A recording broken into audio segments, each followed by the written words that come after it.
Relationship between zeros and coefficient of A polynomial. ആദ്യം നമ്മൾ quadratic polynomial ആണ് consider ചെയ്യുന്നത്. അപ്പൊ ഈ ക്വാഡ്രാറ്റിക് പോളിനോമിയൽ രണ്ട് സീറോസ് ആയിരിക്കും ഉള്ളത്, ആൽഫ ആൻഡ് ബീറ്റ.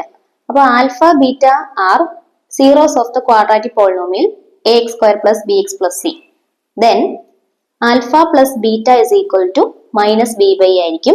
അതായത് ഈ ആൽഫയും ബീറ്റയും ഈ പോളിനോമിയലിന്റെ സീറോ ആയിട്ട് നമ്മൾ എടുക്കുന്നു.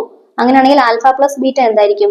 ഈ എക്സിന്റെ കോഎഫിഷ്യന്റ് എന്താണോ അത്, അതായത് നെഗറ്റീവ് ഇടുക, എന്നിട്ട് എക്സിന്റെ കോഎഫിഷ്യന്റ് ബി എഴുതുക, എന്നിട്ട് ഡിവൈഡഡ് ബൈ ഈ എക്സ് സ്ക്വയറിന്റെ കോഎഫിഷ്യന്റ് എ ആണ്, എ താഴെയും വരും. അപ്പൊ ആൽഫ പ്ലസ് ബീറ്റ എന്ന് എന്തായിരിക്കും? Minus B by A.